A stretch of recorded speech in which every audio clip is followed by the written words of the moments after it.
5 अगस्त का दिन ये साबित कर गया कि पाकिस्तान के अवाम इस जाली इलेक्शन चोर रजीम को मानने के लिए तैयार नहीं है। कल आसिम मुनीर साहब हार गए और इमरान खान कैदी नंबर 804 जीत गया। पाकिस्तान के अवाम अभी भी 8 फरवरी 2024 की तरह इमरान खान के साथ जुड़े हुए हैं और इस जाली निज़ाम के साथ भरपूर मज़ाहमत कर रहे हैं। कल की जो इंटेलिजेंस रिपोर्ट्स हैं उससे मैं आपको आगाह करूंगा। कुछ खबरें मैंने पिछले व्लॉग में बता दी हैं, कुछ मजीद जो रात गए इत्तलात आई उसके बारे में भी आपको आगाह करना है। जनरल आसिम मुनीर साहब का एक और खबर है कि फिल फॉर उन्हें अमेरिका का दौरा आ गया है और अमेरिका वो क्यों जा रहे हैं, उनकी तलबी है या फिर वो मजीद कुछ रियायतें हासिल करना चाहते हैं। एक अहम डेवलपमेंट हो रही है पसे पर्दा और मैंने आपको कहा था कि अगस्त, सितंबर, अक्टूबर भरमार है खबरों की, तो अपनी तैयारियां जारी रखें। लेकिन ज़रा पहले कल की सूरत हाल और उसके साथ कुछ और जुड़ी खबरें।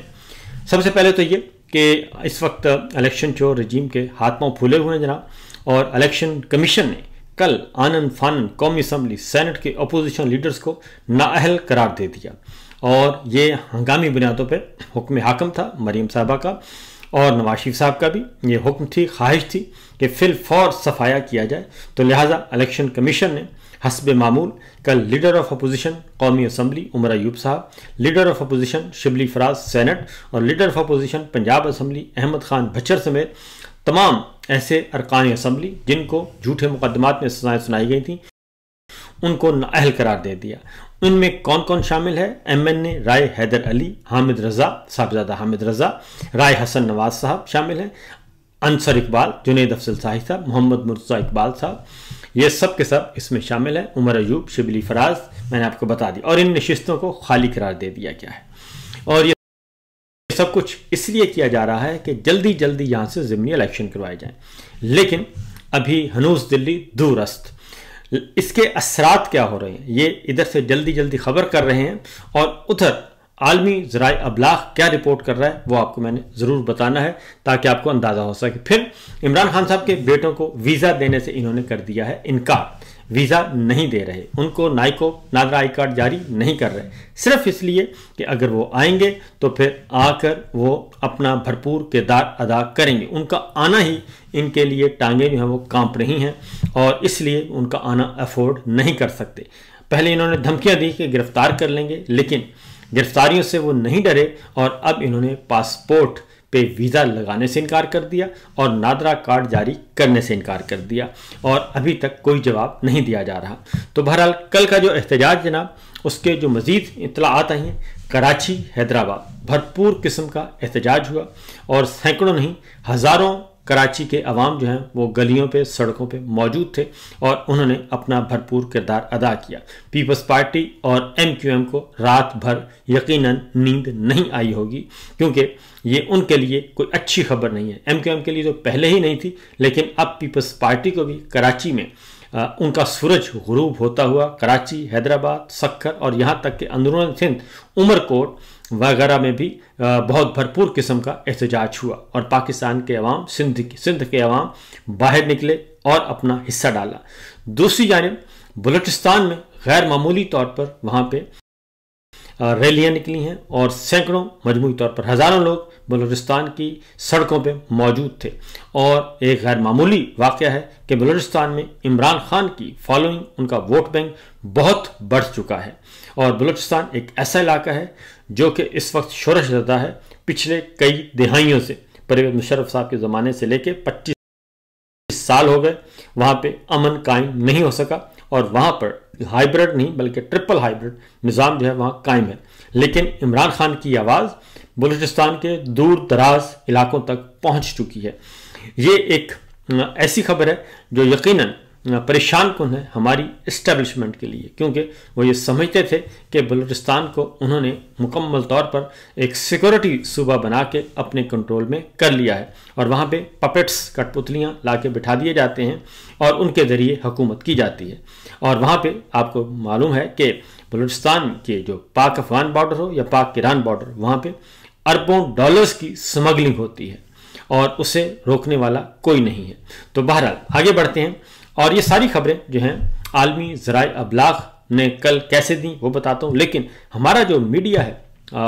पाकिस्तानी मीडिया, उसने इस बारे में कोई खबर नहीं दी, कोई तस्वीर नहीं दी कि किस तरीके से हमारी कल भी माओ बहनों बेटियों के दुपट्टे खींचे गए और उनको तजलील की गई उनकी, और रेहाना इम्तियाज़ डार साहिबा हों या आलिया हमजा हों या बाकी ख़वातीन हों, उनके साथ कितनी बेहुरमती की गई और मर्दाना पुलिस ने उनके साथ ये ज़्यादती की, लेकिन कोई पूछने वाला नहीं। और ये सब कुछ हो रहा है मरियम जो हैं, जो कहती हैं कि जी मैं माँ हूँ, और वो उस माँ की मौजूदगी में ये सारी ज़्यादतियाँ हुई और उस माँ की पुलिस ने जो है वो महा शर्मनाक मनाजर को हैं वो कल देखने को मिले। तो बहरहाल, लेकिन इसमें आलमी ज़राए ब्लाग किस तरीके से रिपोर्ट करें, क्योंकि पाकिस्तान में जो है सेंसरशिप, ना इमरान खान साहब की तस्वीर चल सकती है, ना उनका नाम चल सकता है, ना उनके टिकट, ना उनकी खबर,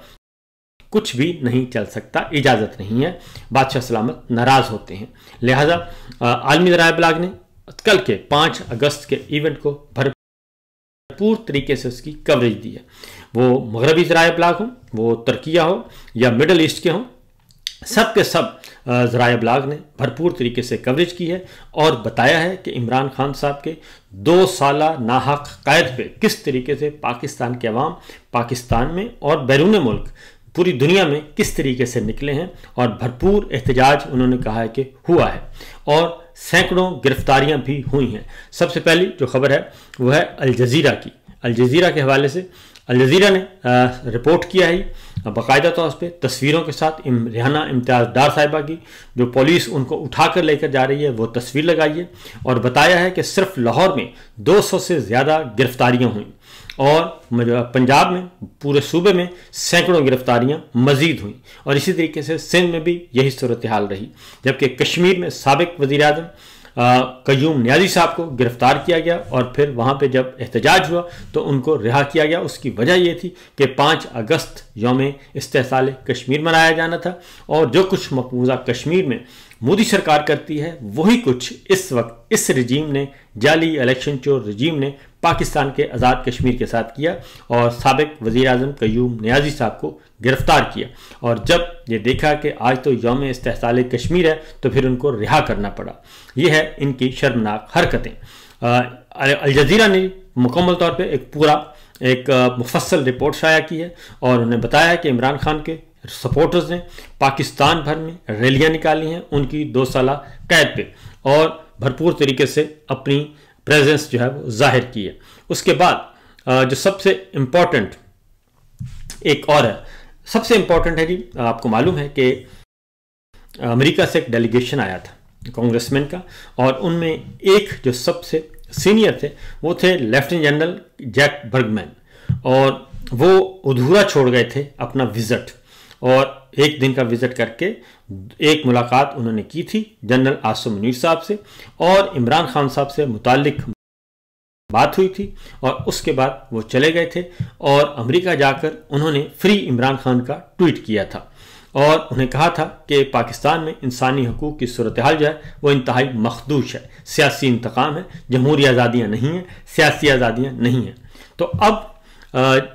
जैक बर्गमैन ने अब दोबारा सारी 5 अगस्त के बाद की सूरत हाल और जो कुछ इलेक्शन कमीशन और ये जो अदालतें, जाली अदालतों से जो सजाएं दिलवाई जा रही हैं, उस पर एक रिपोर्ट शाया की हुई है। उस रिपोर्ट को जैक बर्गमैन ने ट्वीट किया है और ट्वीट करके अपनी बात भी कही है। जो रिपोर्ट शाया हुई है उसमें लिखा गया है जी कि तकरीबन उन्होंने कहा कि इमरान खान की पार्टी के 108 अरकान को जेल की सज़ा सुनाई गई, यानी कि सज़ाए कैद सुनाई गई है साबिक वज़ीर-ए-आज़म इमरान खान की पार्टी को, और ये 9 मई के सिलसिले में सज़ाएं सुनाई गई हैं, और फिर आगे तमाम रहनुमाओं की उसमें लिस्ट है जिनको सज़ाएं सुनाई गई हैं। और अफसोसनाक और शर्मनाक वाक़या उन्होंने कहा कि जी ये पेश आया है कि दोनों ईवानों, पार्लियामेंट और अपोजिशन के जो लीडर ऑफ अपोजिशन है उनको भी सजाएं सुना के उनको भी डिस्क्वालीफाई किया जा रहा है। ये इस रिपोर्ट का हिस्सा है। फिर इस रिपोर्ट में यह भी बताया गया है कि किस तरीके से पिछले 2 सालों में पाकिस्तान में अपोजिशन को दबाया जा रहा है और सियासी कैदियों से जेलों को भरा जा रहा है। और 9 मई के हवाले से भी इसमें जिक्र है कि 9 मई की जो मामला है कहाँ से शुरू हुआ, वो हुआ था इमरान खान साहब को अदालत से गिरफ्तार करने पे, उनको उठाने पे, जबकि सुप्रीम कोर्ट इसको अगवा करार दे चुकी है। ये पूरी रिपोर्ट शाया होने के बाद जो आप देख भी रहे होंगे, उसके बाद Jack Bergman, lieutenant general Jack Bergman हैं, वो कहते हैं कि 100 से ज़्यादा पाकिस्तानी अपोजिशन लीडरों को बंद करना ये जमहूरियत नहीं है और ना ही ये जमहूरी रिवायात हैं और ना ही जमहूरियत में ऐसा होता है। और अमेरिका को पाकिस्तानी फौज की क़यादत में सिविल डिस्कोर्स और इंसानी हकूक़ के खिलाफ क्रैकडाउन के हवाले से अपने मौक़िफ़ का असर-ए-नौ जायज़ा लेना चाहिए। ये उन्होंने प्रेसिडेंट ट्रंप से कहा है कि जो कुछ पाकिस्तान में हो रहा है वो जमहूरियत नहीं है, वो डिक्टेटरशिप है। और जो कुछ पाकिस्तानी फ़ौज की क़यादत जो कर रही है इस वक्त पाकिस्तान में, उस इंसानी हकूक़ की खिलाफ वर्जियाँ कर रही है, जमहूरी आज़ादियाँ सलब कर रही है। तो इस हवाले से प्रेसिडेंट ट्रंप को असर-ए-नौ जायज़ा लेना होगा जो कुछ भी उनकी पाकिस्तान के साथ इंगेजमेंट्स चल रही हैं। तो लिहाजा ये एक वार्निंग है। उसके साथ साथ ज़ल्मे खलीलज़ाद ने भी इसमें अपना ट्वीट किया है और उन्होंने भी कहा है कि कल 5 अगस्त का दिन बहुत ही अफसोसनाक दिन था और जिसमें पाकिस्तान के में जो यकीन रखते हैं रूल ऑफ लॉ पे, कानून की हुक्मरानी पे, उनके लिए अफसोसनाक दिन था, क्योंकि इमरान खान साहब को 2 साल से ज़्यादा हो गए हैं उनको कैद रखा हुआ है और ये सब कुछ अंडर एस्टिमेट किया जा रहा है। और उन्होंने कहा है कि बेहतर है, उन्होंने कहा कि होश के नाखन लें और ये सब कुछ उन्होंने कहा ये वक्त है कि दोबारा से रिकन्सिलेशन की जाए और इमरान खान साहब को फ्री किया जाए। पाकिस्तान में रूल ऑफ लॉ होना चाहिए और रूल ऑफ लॉ के लिए जो ज़रूरी इक़दामात हैं वो करने चाहिए, ये ज़ल्मे खलीलज़ाद साहब ने कहा है। तो इससे सारी सूरत हाल इस वक्त मौजूद है। इन हालात में जो अहम डेवलपमेंट हुई है, इन हालात में फौरी तौर पर जनाब आसिम मुनीर साहब को अमेरिका का एक विज़िट आ गया है और दोबारा वो अमेरिका जा रहे हैं, पहुंच चुके हैं या पहुंचने वाले हैं और आइंदा 2-4 दिन के अंदर अंदर, क्योंकि खुफिया रखा जाता है और उनकी एंगेजमेंट्स हैं वहाँ पे। तो ये भी एक और मुलाकात ली गई है और ये मुलाकात इसलिए ली गई है कि ताकि जो प्रेसिडेंट ट्रंप से मामला तय हुए थे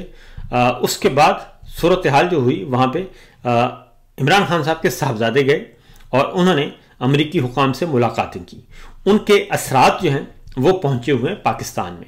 और पाकिस्तान की फ़ौजी क़यादत पे भी और सिविल क़यादत पे भी उसके असरात पहुँचे हुए हैं। उनको टेलीफोन तक सहूलत नहीं दी जा रही थी बात करवाने की, तो वो फिर आनन फानन 1 घंटा फ़ोन पे बात करवाई गई है। लेकिन लगता यही है कि तपश जो है वो पहुंची हुई है इक़्तिदार के आलमी ईवानों से पाकिस्तान के पावर कॉरिडोर्स में, जिसकी वजह से ये सारी सूरत हाल हुई है। तो देखिए, जिसका कोई नहीं तो फिर उसका अल्लाह ताला तो है। तो अल्लाह ताला के फ़ैसले तो अपने तरीके से होते हैं और कानून कुदरत से जो भी टकराता है वो कभी भी सलामत नहीं रहा। इसलिए जनाब जो कुछ पाकिस्तान में हो रहा है और किया जा रहा है और जिस तरीके से करने की कोशिश की जा रही है ये कभी भी कामयाब नहीं होगा। तो देखते हैं कि जनरल आसिम मुनीर साहब अमेरिका के दौरे से कुछ हासिल कर पाते हैं या नहीं। मुझे लगता नहीं कि आने वाले दिन उनके लिए कोई आसान दिन है, बल्कि मुश्किल और शायद मुश्किल तरीन भी हो सकते हैं।